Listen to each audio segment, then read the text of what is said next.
allpointstv.com, and you're not gonna be you're not wasting your time by being here. And we're glad you're here because without you, we can't do the program. There's no sense in us going on if you're not there. And we're glad that you are tuning the program in. We come on at 2 o'clock in the afternoon on Mondays, and I do an article on Facebook every day. But we do the studio program for 1 hour, and we hope you stay tuned here at 2 o'clock in the afternoon on Monday. Oh, over this way. Oh, stand over that way. Okay. One. Make sure you can see me. I'm not trying to hide out, although that might be something we have to think about. The way the country is going, this freedom of speech that we have enshrined in our dogma. I mean, the First Amendment, the framers were critical about, in their thinking about you got to have freedom to express your point of view, and the freedom of speech was taken as a yardstick of your freedom, your liberty, because if you cannot express yourself, then you're not free. But now that we are getting people are out here speaking, and what comes out of people's mouths, they're not creating any kind of violence. They're getting shot just for expressing themselves. I look at what Kirk was doing. Kirk wasn't threatening anybody, and this man is speaking to college students and having a calm conversation. I never saw the man get over emotional in his response to a lot of questions that were very provocative questions. I never saw him actually getting highly emotional, very spirited, and what he was saying was very calmly sitting there having a conversation. The man was trying to open up corridors of conversation. Let's talk about it. We have these problems. We don't all agree. That's fine. You don't have to all be on the same page. We are a diverse country with diverse ideas. Many persons are in many different camps, and the diversity of thought is primary to people having a consortium of ideas. They can, in fact, entertain different ideas, and you can come to some conclusion, resolution of which idea in the marketplace of ideas is the best one, and you have those to choose from. You listen to all of the ideas, and you make up your mind where you are in this compendium of views, and now people are getting shot for it in the United States. I can't believe that a person 31 years old, with all that promise this man had, promise they saw in him when he was 18 years old. This man came out of high school, young man, and it's amazing that he lost his life. He has so much more to offer, so much more to give, and in the height of his contribution, really, this man had made a tremendous contribution to 13 years from 18 to 31, but that man was on a trajectory. Many were even saying he would be the possibility for the executive branch of government. And there was a potential there for him to arrive at that. If these politicians can do it, and then Trump did it out of nowhere and hadn't held an elective office, then that certainly was a possibility for Kirk, because he had all the tools and his communication skills and his charisma. I think you have to have that pretty much today. If you're not charismatic and if you're not articulate, then there could be a problem there. That's now taken as part of the merit of the candidate. But when people are talking and they're losing their lives over speech, and that is something that is we've got to get a handle on this in this country, because we have the framers were putting that as the very first part of their amending the document that had been drafted in Philadelphia in 1787. And when they came to amend the Constitution after being ratified the following year, and they were going to amend the document.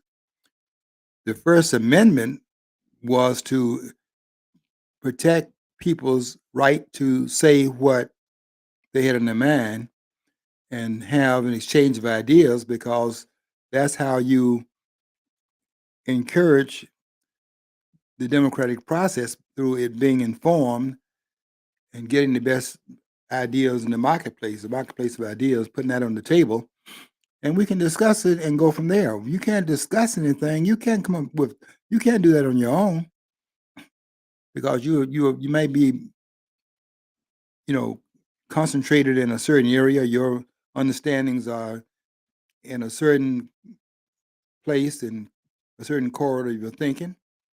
But there are others that have ideas too, and by you having a debate about it, which is what Kirk was trying to do, wasn't hurting anybody. Just simply sitting there talking about ideas. This man get killed by doing that. I have to tell you, I think that when you take a person's life like that, I'm getting a lot of flack for having written about this, but I think when you take somebody's life because you disagree with the person, the ideas are not met with other ideas, but you meet ideas with with weapons, and a person loses their life. I think you have given the right. You have forfeited the right to your own life.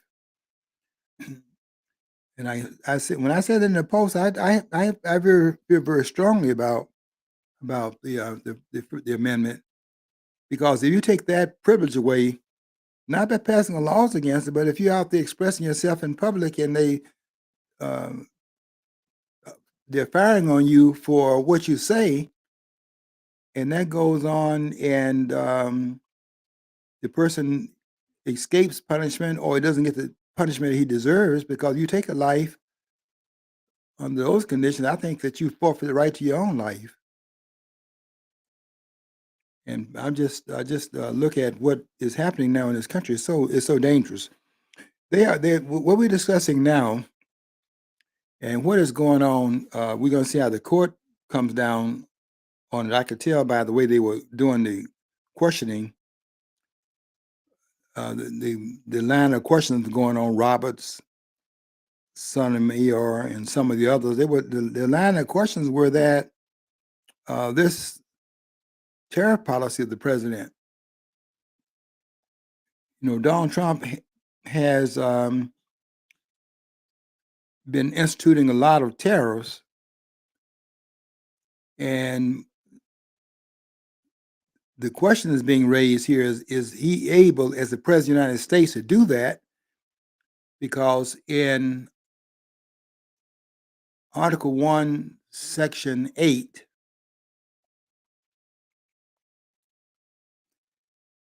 they give the president, not the president, give the Congress the right of taxation. Now, I want to say this.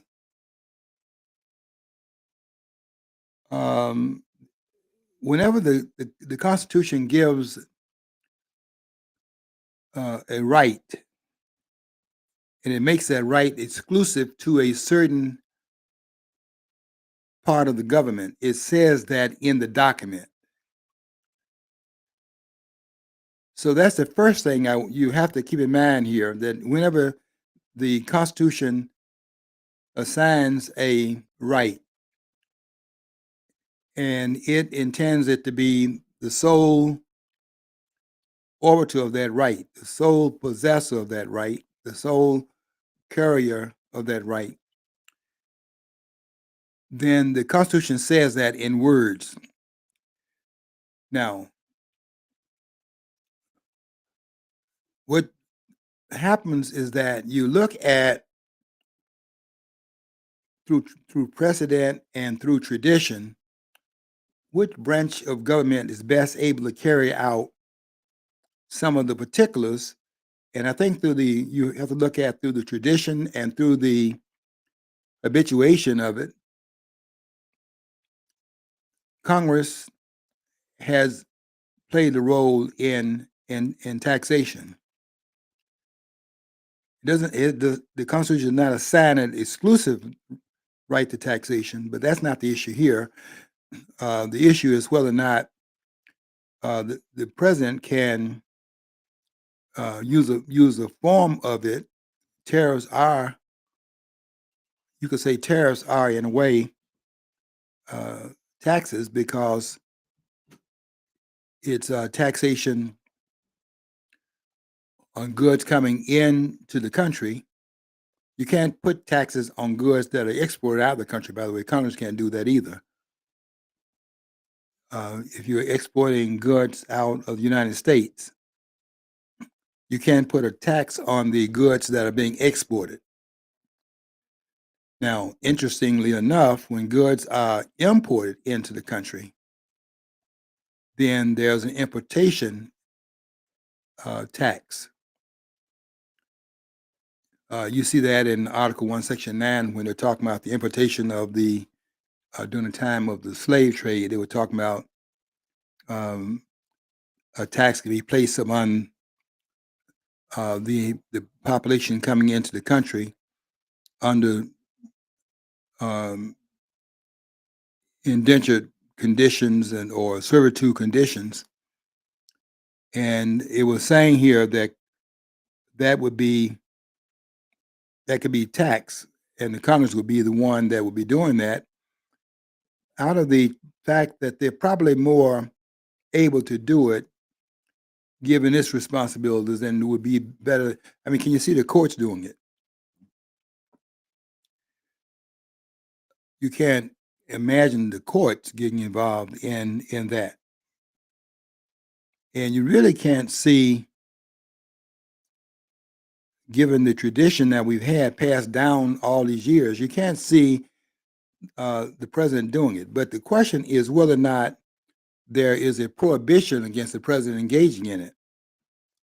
And that's the talk that's going on right now. And I want to just say a few words about it in terms of how I think the court should come down. Not saying that we'll come down this way, because I don't think the court really.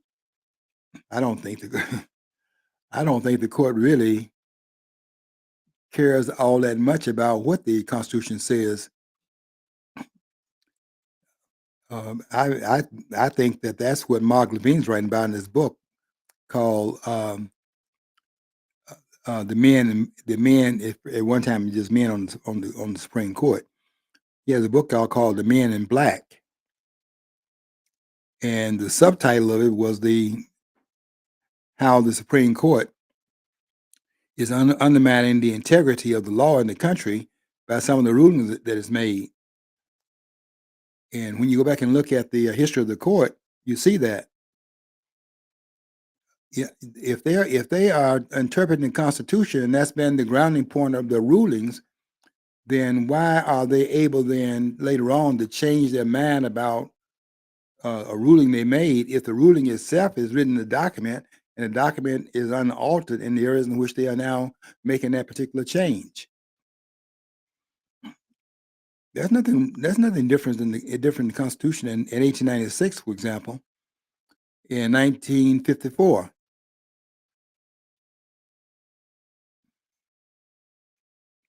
But look at what they did in those two years. They had in those two different years, they had rulings that were 180-degree different from each other. In the ruling that was made in Plessy versus Ferguson and what was made in Brown v. Board, the 5 cases that came under that particular appellation of Brown v. Board, there were 5 court cases in that, and they changed their mind and went a whole different way and had struck down what was constitutional 58 years earlier, and then 58 years later they declared it unconstitutional. It's the same under the same law. And so we have to look at the Constitution, and then we have to make sure that we are not violating it. See, you can actually shadow the Constitution by your dismissal of it in your explanation of the document by importing some things to it that you say it says that it does not say, or some things it allows that it does not allow, and then disallow some things that it does not disallow. And that we have a lot of that going on. So I want to look at this idea of President Trump's tariff policies, because I think they're getting ready to make a ruling here about it. And I want to say a few words about whether or not the court has a right to intervene in getting to this particular discussion about the tariffs of the United States.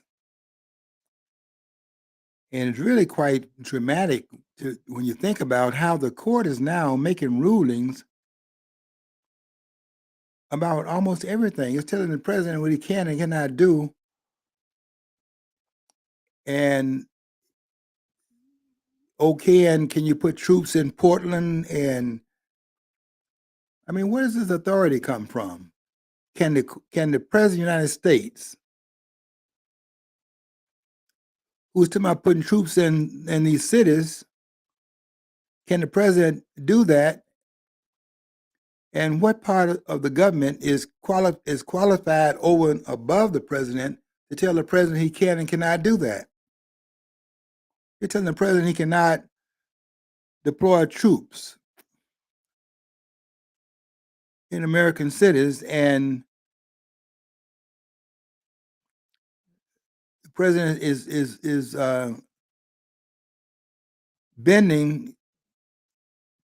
bowing down to the court, telling the president what the president can do in the elective office, through which there is a process in place if in fact he violates the terms of his office. As a process to go through if that in fact occurs.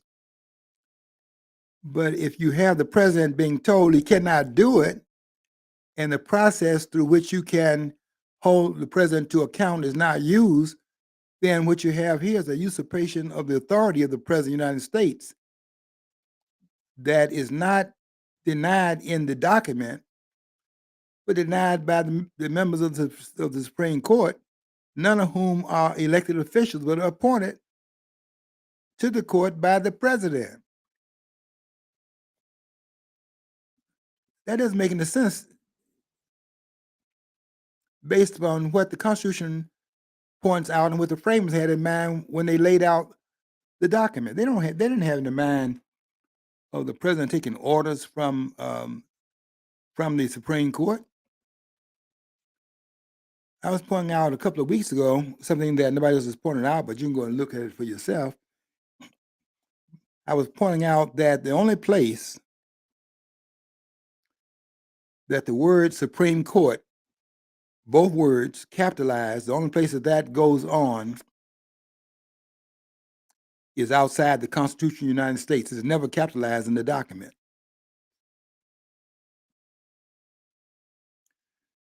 I think it's like written about 6 times in the Constitution.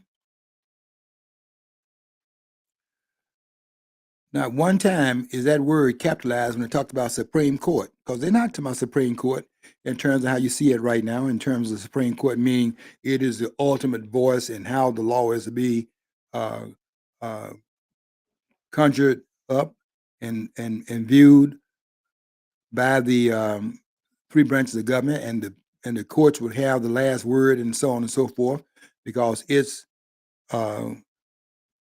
conjuring up what the Constitution says is better. They're better qualified to tell us what it states than anyone else in government knows, and they are the ultimate voice. That's not in that document. Yeah, we'll do that, but that's by tradition. It has nothing to do with the document itself. I wonder if these scholars agree with that. In terms of how this has been allowed to stand unquestioned, how does that get past the scholars who claim to be constitutional scholars, but yet you have the idea of supreme lowercase? because what they're talking about in the lower casing of the word supreme in the Constitution, they're talking about in terms of the courts, it is the Supreme Court within the context of the Article 3, the setting up of the court, the judicial branch of government, is saying here they should have one Supreme Court. That court would be then over the other courts, but not supreme in terms of being supreme in terms of the voice of the court being the overriding voice of the other two branches of government. It does not mean that. I don't know how we've gotten off to accept that is in fact true. But they're now getting ready to rule upon the constitutionality of the tariff policies of Donald Trump. And they're going to do it under the Article 1, Section 8 clause, the 18 clauses there, where one of the clauses gives the president, not the president, give the court, not the president, does not give it to, I meant to say, does not give it to the president or the court, but it gives it in language to the Congress, but it doesn't say solely to the Congress. If it meant solely, that would be really a problem because of this reason here. Every law that you pass has a taxation implication.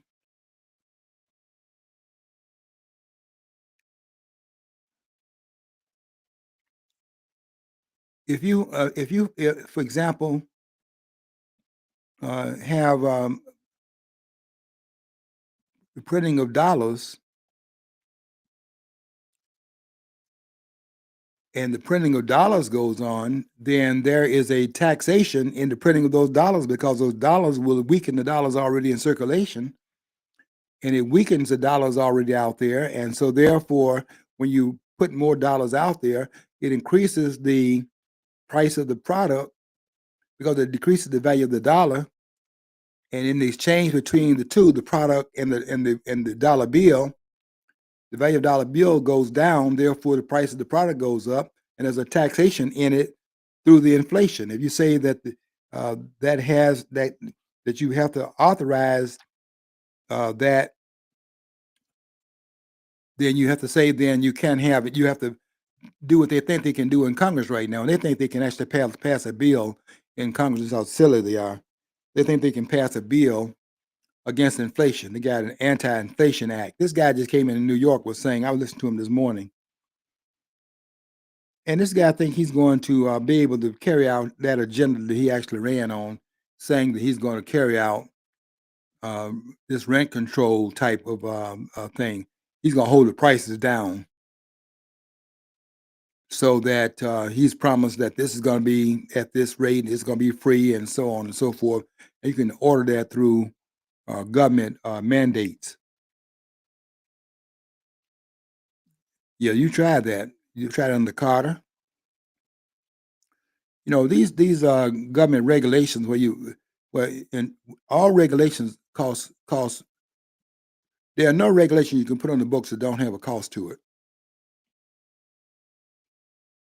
So if you're going to declare the tariff to be unconstitutional because you're saying the tariff is taxation,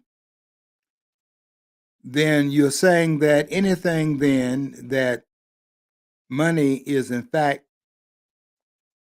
confiscated, because taxation is confiscation of wealth. Somebody has to have the money for you to be able to tax it. And it cannot be taxed from them unless they've gone out and earned it.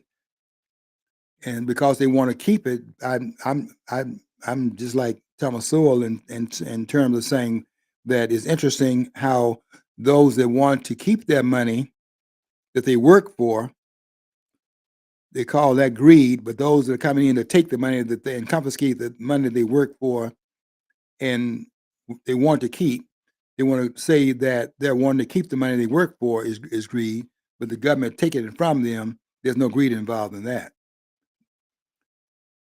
So there is a rule in place of taxation, and it needs to be understood. Article 1, Section 8 does not say exclusively that right, but I think the frame is understood that everything that you do, quite frankly, in government has a cost to it. I mean, government is not free. And any act that's passed by government, any regulation that's passed by government has a fiduciary aspect to that which is passed, even though you might have that as a purpose of it being passed. You might have, for example, let's say you have a quota system and you want to put a quota on this group coming in and that group coming in and so on. And some groups are more productive than other groups. So let's say that you will have a restriction, as they had in 1881, where you had a restriction on how many Chinese come into the country in the Chinese Exclusion Act. To restrict the Chinese from coming in, and they are more productive than the others that are coming in, there's a tax liability in the less productive groups coming in while the Chinese are being prohibited. Then you got to then look at the tax implication of that policy. If you're saying that Congress that only that you see, if you say the taxation,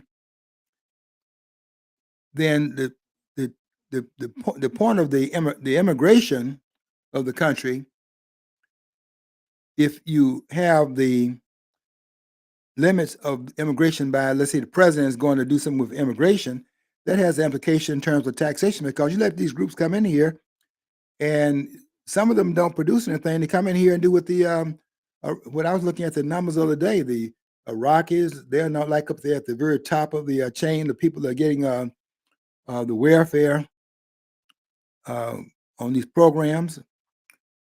So other groups are doing it. Okay, so if that is the way the immigration goes, then it has the implication that's a tax implication. So can the president do anything with immigration, or is that something outside of his wheelhouse? Because every policy that the president engages in, every restriction, everything that he does in his other capacities that he has capacity as the commander in chief of the armed forces, for example. He also has the capacity to make sure that the laws of the country are faithfully executed. We do have a comment here from Okay. somebody. Okay, so Good. it says, very good question about about about tariffs being constitutional. Very Okay. good question, but very difficult to answer. We're overwhelmed with political claims and actions which even our leaders aren't able to comprehend. So I think that's true, because of what you hear people talk about, congressmen, senators, when they're bringing stuff up, a lot of times they'll speak so quickly but so in error about the Constitution. They have a very poor understanding of the Constitution. Yeah, John, that person that did that made that point. That's the point that the members that the people in Washington are missing. They don't seem to get that everything has a fiduciary component to it. That is say when there's a cost to any action of the government, and I don't know where we get this idea that that anything that government does is free. Where does this come from? That government can lower the price of housing. The government can, by passing a law, you can't put a law on the books that will in fact prohibit prices going up. And every time they've tried that, they've seen the effect of it. You put laws on the books against raising rent on property, for example. And the person that is out there renting the property, he's got to pay property taxes on it and got to pay for the upkeep of the property. He's got to make sure that the codes that the state has passed, the regulation that he has to rent those properties under, all that has a cost to it. and they're freezing the amount of money he can charge for the rental. If he upgrades the property, the rent is frozen. So is that unconstitutional to do that? To do that, given the restraints, because he's not actually involved in raising the tax by doing it, but what he's doing is trying to survive in the business world. And his survival is based upon the fact that he puts money into upgrading what the government says he has to upgrade. He's just trying to make sure that he's able to rent the property out on the terms set by the government. But if he raises the price of it, then the penalty is that he has to eat the cost of the indebtedness that's been actually dictated by the government. That's why the housing is restricted when you put price controls. They haven't learned that yet. See, I think it's really ridiculous. People don't understand the power to tax is the power to destroy. You say that and it's dismissed. But look at years ago about marijuana. They said you can do this, it's legal, but you got to have a certain tax stamp, but they just never allowed it to exist. They said they had to exist. They're going to come, and basically they're implying they're going to come up with it, never materialized. And then they kept on those laws against marijuana for years using that. Okay, the power to taxes, you just demit. I mean, you don't like somebody's activity, you keep on adding taxes like they did for cigarettes. You want to stop people from smoking, so they added. So power taxation is control, and people don't realize they're dismissal. Well, it's a few extra cents. Well, the thing is, you got to look at the what they say is the morality behind this, and their justification. They're trying to control your behavior through taxes, and that's what they're doing. Like now, with like in New York City, when this new mayor elected, he's going to do that. He's going to destroy that city. That city's going to be crap within a year of him taking power.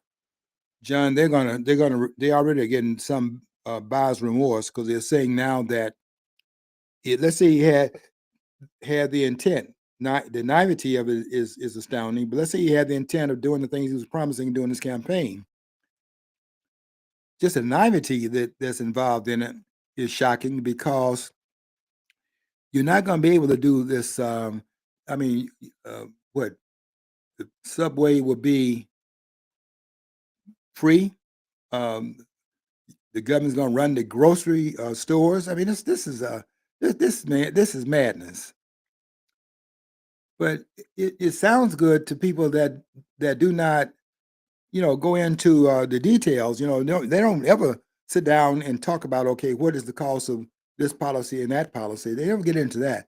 They just simply talk about things that sound. The sound bite is that this is the theoreticals involved in it are always perfect. They work to perfection. It's the application of it, putting what they are theoretically talking about into practice. That's where the Shan hits the fan, and that's when the bottleneck comes out to show that is not going to work because everything has a cost to it. Whenever they say this is free and that's free, well, are people working free? I have one of my students right now, one of my former students. He's a cardiologist, and he's making, one of the persons told me that he's living in the house that once was lived in by Aretha Franklin down there in that suburb of Detroit. And he's in that house right now, living large and so on and so forth. Well, he's able to do that because the government was going to make healthcare affordable. But now that the government has come involved in it, making it affordable, he can buy that house. Of course, you buy it, but you never own it, quite frankly. He gets more toys at the rate in which he's getting paid. But he doesn't have any more. He has more toys, but doesn't have any more ownership. Think about that for a minute.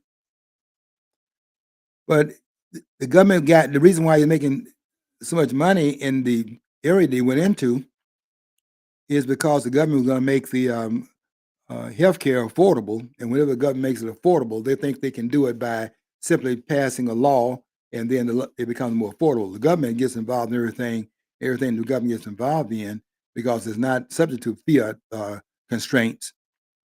Everything goes up. There's never been a thing the government got involved in where the price is going down because of government involvement.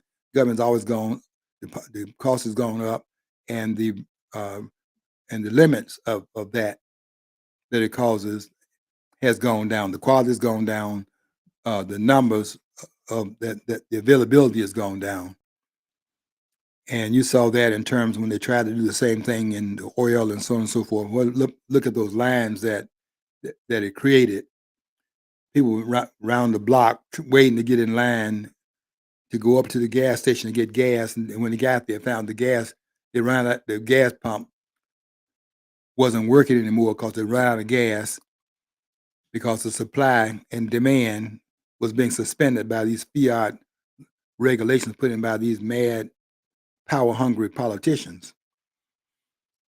No, what I'm just trying to say here is that the question is whether or not the tariff is taxation the intent of the tariff.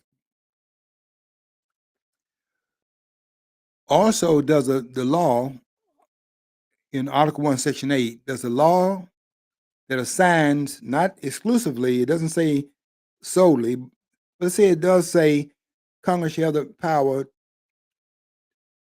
power to tax. And when I was in grad school, I was arguing that, and there wasn't an argument, just simply making the point that if the person that wrote that intended for it to be a power to the Congress exclusive, rather than saying they have that power, so that you would not say that they can't do it. Sometimes you put that in the books to say that they can do that. And they take that to mean that it's stating that they can do it to the exclusion of any other branch. But I noticed when I read the document, and I read it probably better than most persons in the country, to be honest with you, because I don't think most of the persons that call themselves constitutional scholars really have read this document or can read it. I don't see any evidence that they understand it. I don't see no evidence they understand some of the key things that you have to understand, quite frankly, as the grounding points of the Constitution, such as the impeachment process. You have to understand that's just a grounding point. And when I hear them talking about that, and I hear them going off and saying things, I know that stuff is wrong. And I know why they've gotten it wrong because of where they're reading from in the Constitution and where they got that from. They're wrong with this saying about the impeachment. Many people think impeachment means the president is in fact removed if he's in fact impeached, and that's because they don't understand impeachment is just an accusation. I was saying in my post today, as a matter of fact, and let me just say, make this side point, that there is I wrote an article today, and I will tell you that there's a third impeachment on the horizon for Donald Trump if the Democrats gain control of the House in 2026, and that's on the horizon because of what is happening in California. See, while we were looking at what was happening in New York, and you need to pay attention to what happened in New York, but what's happening in California is even more. That's important in New York. Don't dismiss that. But don't concentrate on that and then exclude your focus from going into what happened in California, because California passed Proposition 50, and that proposition allows them to gerrymander California, which is in response to what happened in Texas, because Texas, by its gerrymandering and redrawing the district lines in Texas, the Republican Party will have gained in the next apportionment, it will have gained 5 seats in the House of Representatives. but California has 53 districts, and when they reapportion, what they intend to do is reapportion to the point where the Republican Party is pretty much excluded, almost to the point where it doesn't even exist in the state. And the gerrymandering, which they always had as an issue, but the gerrymandering right now is how they maneuver you out of power when you don't even have an election to bring that result about. Gerrymandering is maneuvering the opposition party out of power without a vote being taken. So don't come telling me about how you believe in democracy and you believe in the democratic process and all. You have too many ways in which you frustrate that. And I saw it in terms of this shutdown that I wrote about today. The shutdown that they're now coming to an agreement on, because once they got into the area of the SNAP supplemental income, where the constituency of the Democratic Party is now being hurt, and that shutdown now is affecting their base. They can talk about, the radical, the moderates. That's how they claim. The moderates. They say the moderates came across the line and joined with the Republicans to work out a deal to open the government back up. And we'll make it a matter of the moderates as opposed to the radicals and so on and so forth, as if the issue is radical or moderate. The issue is politicians understanding that they cannot, in fact, rile the voters up, because both parties have in common the same thing, and that is to control the voters, so the power is taken out of the hands of the voters and placed in the hands of the politicians where it does not belong. This wrangling that you're seeing going on is really not about representing anybody. It's about making sure the power does not fall into the hands of the American people. And I got a lot of flack when I wrote on my post. I still say it because I know it to be true. I said that people could a lot of persons that they know that I'm a conservative, and a lot of persons were saying that we cannot believe you're saying that the shutdown is a responsibility of both parties, because everybody can see the Democratic Party caused the shutdown. Yes, that's true. They caused the shutdown, but there's another issue involved in it. They caused the shutdown, but the continuation of the shutdown is caused by the Republican Party. I'm right in saying that because they could have, the first day when they wanted to leverage their lack of numbers in the House and in the Senate, they're minority. The Republican Party controls all three branches of government. They got more members that are conservative on the Supreme Court. They got more persons in the Senate than they have members of the Democratic Party. I don't call them Democrats. I call them Democratic Party members. I don't call them Republicans. I call them Republican Party members. This idea they're Democrats and Republicans, I just get out of here with that. They're not Democrats and Republicans. They're in the Democratic Party and the Republican Party. There are 53 members of the Republican Party in the Senate.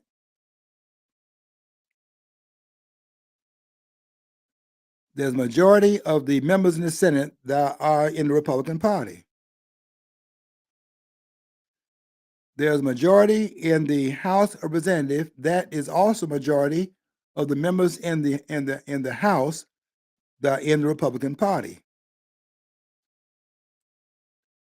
They're chomping at the bits because they're going to do what they have to do to take that power out of the hands of the Republican Party, and they're going to do it through the gerrymandering they're doing right now to right the balance through the 53 members they're sending to the Congress out of California, and they're going to gerrymander those seats so that whatever happened in Texas with those 5 seats that were gained because the gerrymandering that went on there, they're going to make sure that in the gerrymandering in California, all of that is in fact canceled out by the gerrymandering they're going to do there. And if they have to do it by, in fact, joining districts so that the Republican Party in California, which already is it's a one-party state.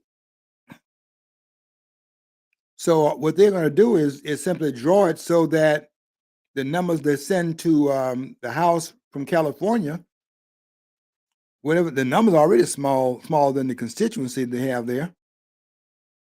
We haven't seen that part of the reason why Trump was able to win the popular vote as well as the electoral vote was because he went to California and campaigned in places he knew he was not going to win the majority of the votes there, but he wanted to in fact kill the idea that when he wins the election, they can't say, well, you got the electoral vote, but look here, he didn't get the popular vote. We went to California to build up the number of votes he would get, knowing he wouldn't get the majority of the votes there, but he got more than he would get if he did not campaign. And in New York, he campaigned. But he did it in order to show up the numbers. They can't say, well, he's a minority president because he didn't get the popular vote, which was true in 2016, but not true now.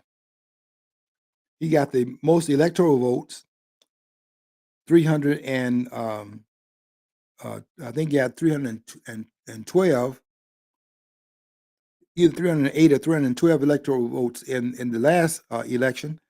But he got the most popular votes as well because he had campaigned in states he couldn't win, but he got more numbers than he would get if he not campaigned there. They're very smart to do that because they wanted to say he's a minority president. The people didn't vote for him. And they're not trying to say the people are even, Trump is losing his mojo because the people that are supporting, Make America Great Again, the MAGA movement is losing its steam and so on and so forth. I don't know what poll they're reading. They're saying Donald Trump is losing his the MAGA power is being eroded. It is petering out and so on and so forth. What evidence do they have of that? Because when they took a survey the other day of Trump's popularity, they were saying how it is very unusual for a person to have that level of popularity in the country after being there going on what will be 2 non-consecutive terms, where the man stayed out for 4 years and came back. And they're going to say that he is having problems with constituency when he was out of office 4 years and came back and then won the other side of having lost what they claim was a loss of the election, which I'm not claiming that, but that's what they claim. So I go with their claim. They lost the election. I looked at numbers. I don't make that claim because I know that's not true, but that's what they claim. Okay, we on this other side of having lost the election. Look at his numbers now, and they were looking at it and said they cannot believe the numbers they're looking at because they like what this man is in fact doing, particularly the way he's handling the international affairs. And part of it is this tariff policy. Now, the tariff policy that Trump has, he is in fact using the tariff as a way of negotiating foreign policy. The president of the United States sets the foreign policy of the country. And what Trump is doing through the tariff is not actually using it as a taxation policy. He's using it as a diplomatic tool. Now, are there tax implications? The question there is, yes, there are tax implications. But that tax implications are all the acts of government.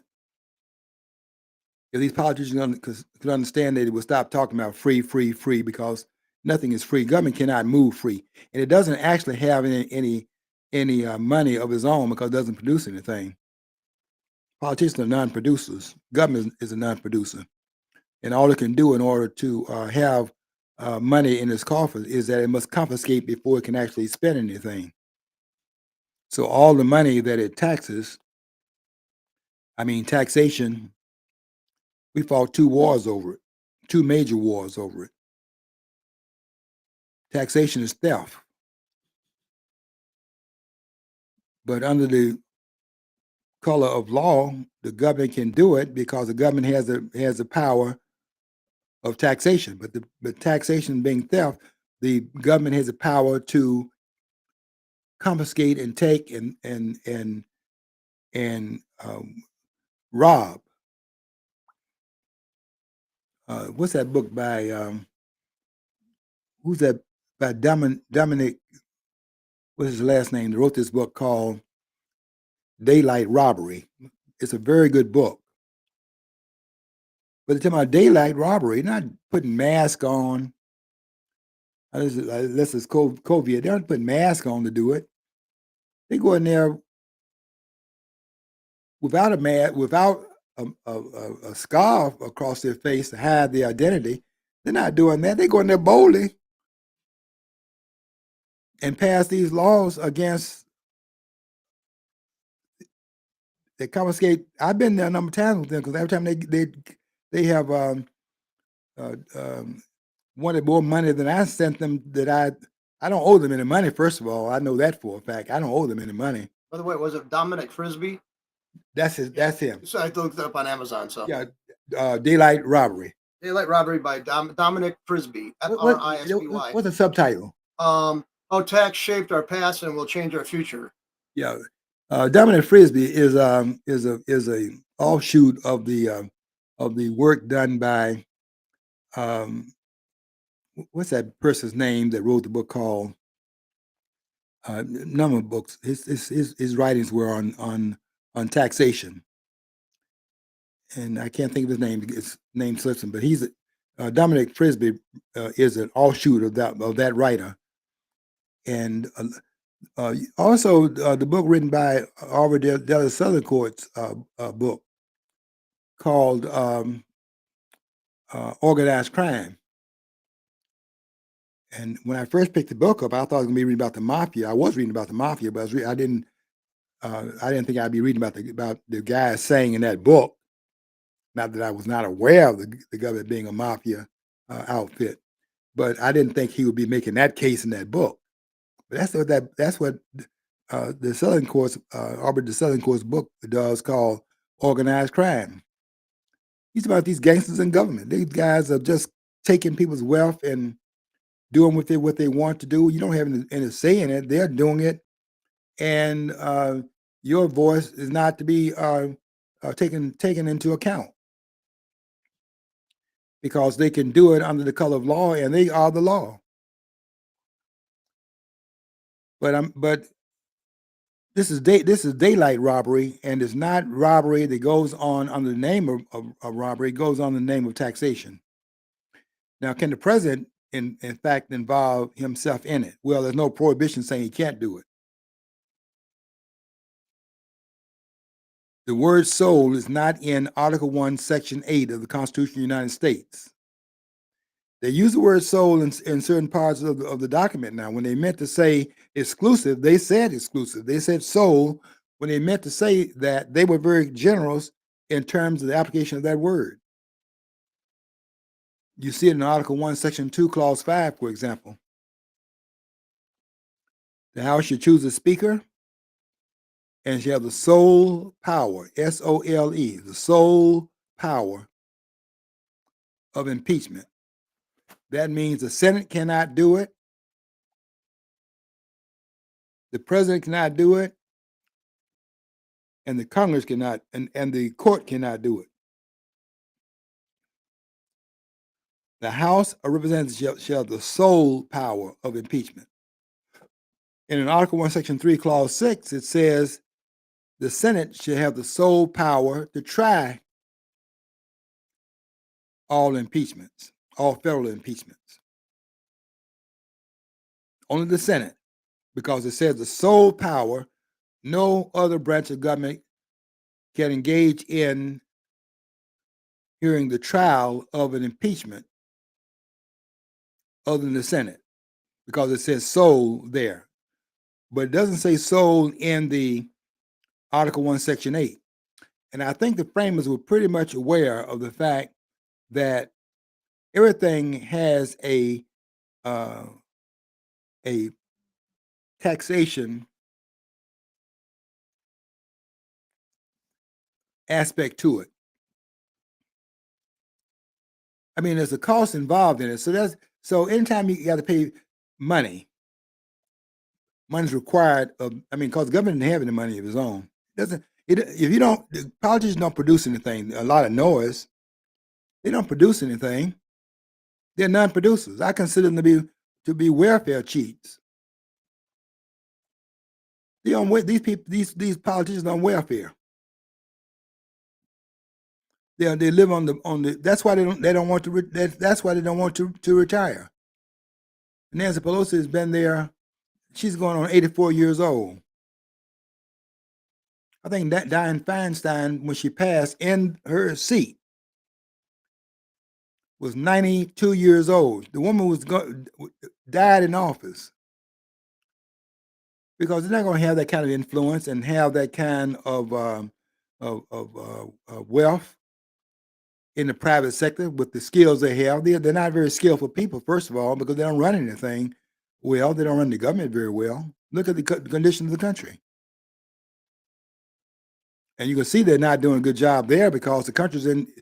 There's a book out by Stephen Rabb that talks about the framers, the speech of the framers to a nation in crisis. I wouldn't recommend that book, but it's and you read it. It's I would try to find out what does this man write, because it's not really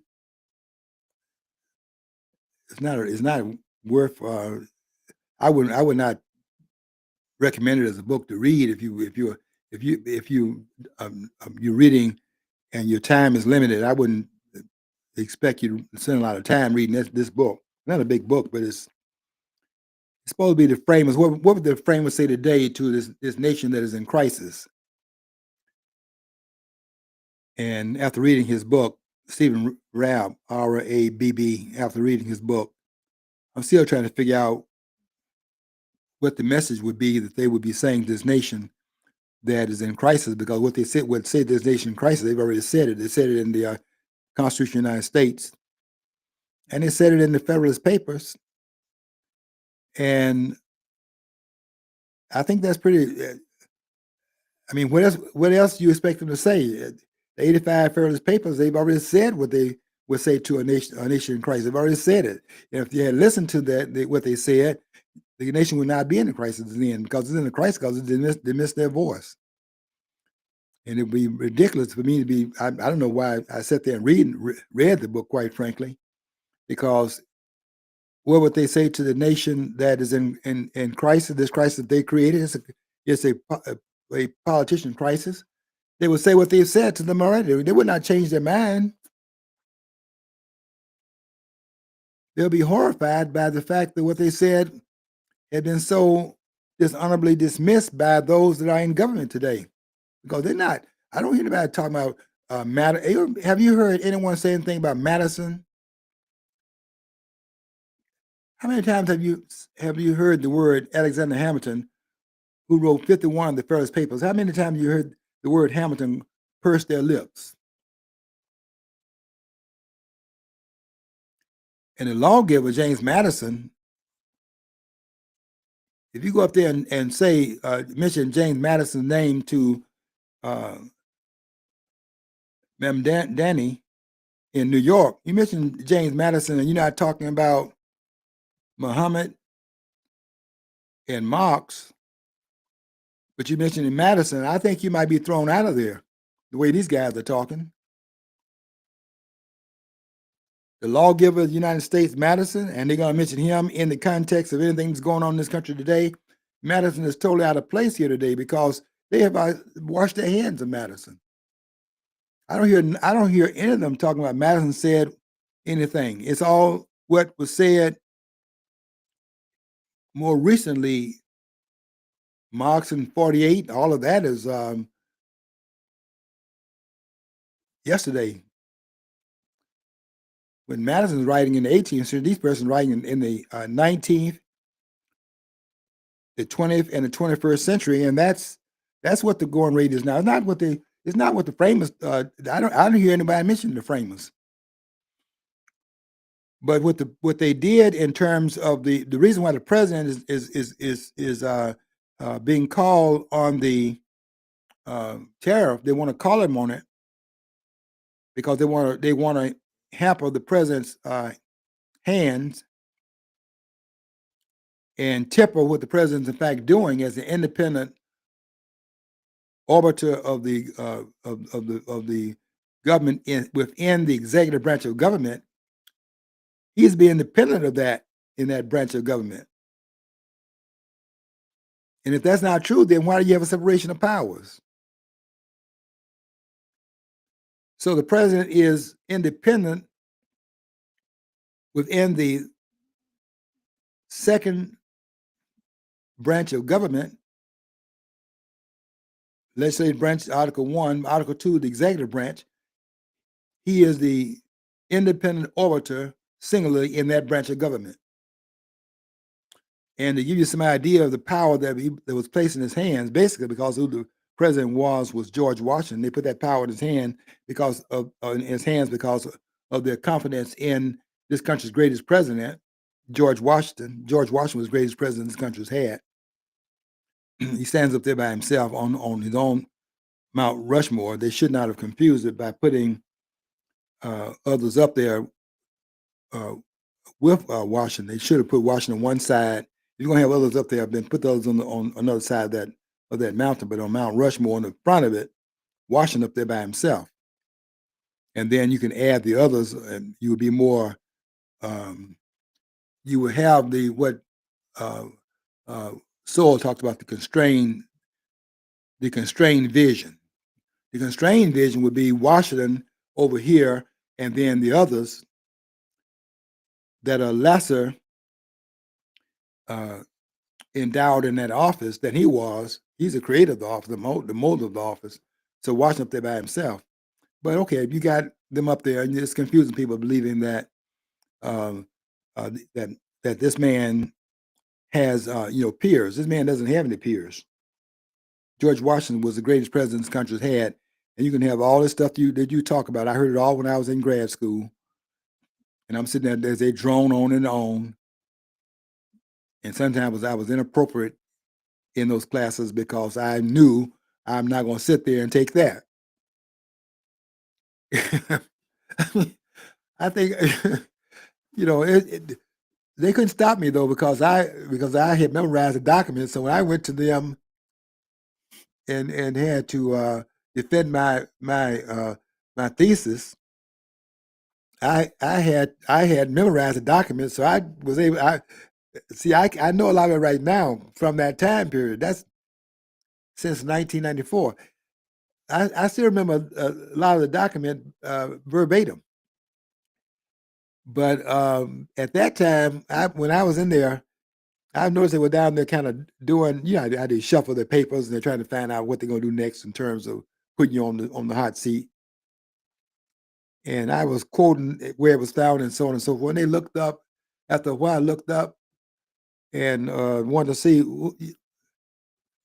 they wanted to pay more attention now because they thought this would be run-of-the-mill kind of stuff. And I was just quoting where the documentation was found and what I would say it says in my interpretation of what it said. And I'm telling you now, my interpretation of what the Constitution says about taxation is that it's not exclusively given to the Congress of the United States. It certainly does lay out Congress can in fact do that, but that's assigning it because if there is anyone raising a question about can they do it, that's already been said. They stated they can in fact do that. But they're not saying that they can do it to exclusion of other branch. It's just laying out they can in fact play that role in the Congress of the United States, and then through the habits that have been formed around it. That's what they've done. The president is the commander in chief. He is the person that's executive executor, the executor of the law, one that makes sure the laws are faithfully executed. And in that role, the president is in fact engaged in tariff. He's not engaged in tariff attacks. He's engaged in the tariff to formulate the foreign policy of the United States. And because the role is that, the president doesn't have the authority then to engage in it. You can take that and take that to the bank. Let's see what the court says about it. Okay, until next week, I want you to follow your dream. If you don't follow your dream, you'll never know what's on the other side of the rainbow.